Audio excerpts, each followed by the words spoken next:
Magandang araw, Pilipinas! Ayan, gumagawa ako ngayon ng headdress ni Kiel dahil kasali siya sa may Mr. and Miss Eco Modelo sa may school nila dito sa may Almaj.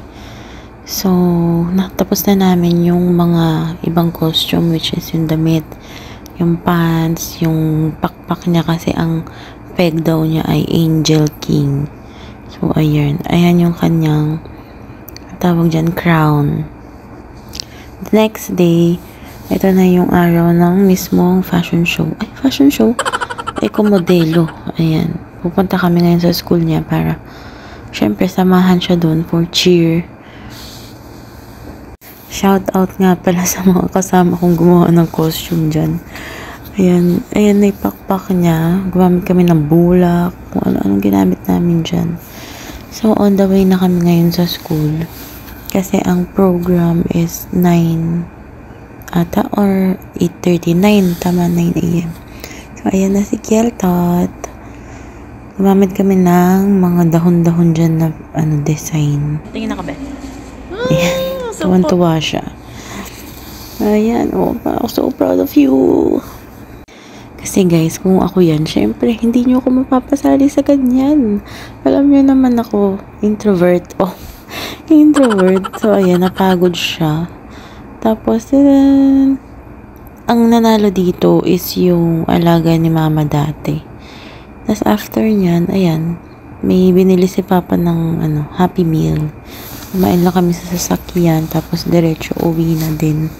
Ito palang vlog na to ay halo-halo na. So, parang 3 araw na vlog ata to or 2.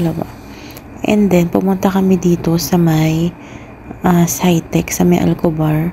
Super nice dito guys kasi meron silang 3 zone. Meron silang aquatic zone, which is itong mga aquarium. Tapos merong living zone.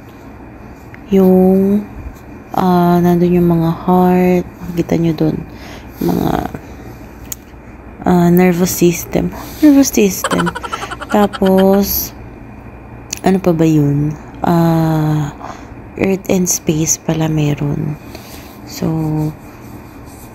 parang, ano lang naman guys, 10 SR lang to. So, punta na kayo. Super sulit ng 10 SR nyo, diba?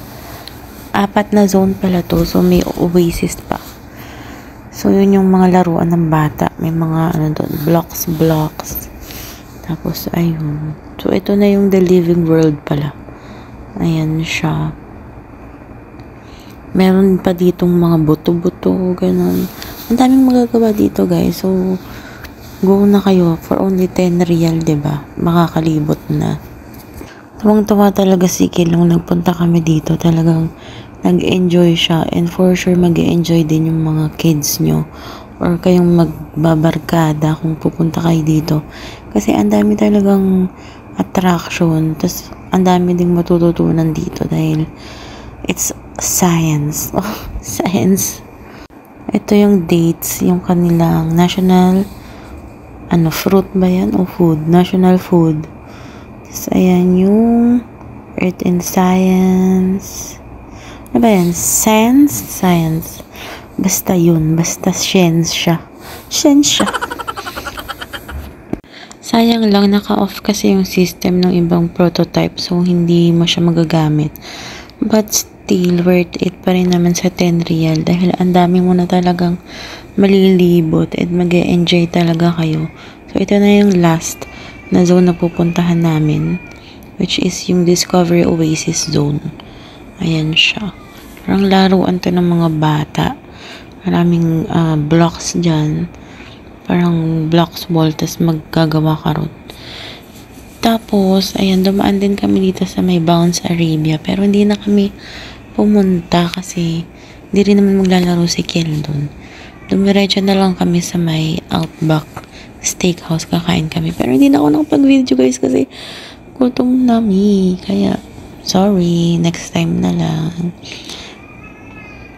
And kinagabihan din nun, nagbabad ako ng daing na bangus. Yan, dahil cravings namin yan. Hindi ko alam, pero bang silog ang aming cravings, So, ayan. Gumawa lang akes ng mabilisan. Kasi anong oras na yan? Parang mga 12 na ata ako nagbabad para ayaw kasi nila ng totally ng babad na babad, yung maasim ganun. Ayaw nila mama. So, ayan. Kailangan ibababad mo siya ng gabi tapos iluluto mo na siya the next morning, ganun. So, kanya-kanya naman tayo ng trip kung paano magbabad. And, ayan, nalagyan ko ng Sprite. Kasi nga ayaw nila ng maasim. Pag pure suka, maasim siya. So, nalagyan ko lang naman ng konting-konting Sprite. Ayun. Tapos, ayan, the next morning, may dumating akong order. Nag-order ako ng chia seed dahil, ewan ko ba, nag-feeling na naman ako mag-diet. Nag-order din ako ng Centella Skin 1004, then folic acid, tapos yung uso sa TikTok na sabon, ayan, nag-order din ako. So, ayan lang. Salamat sa panonood. Next time ulit. Bye!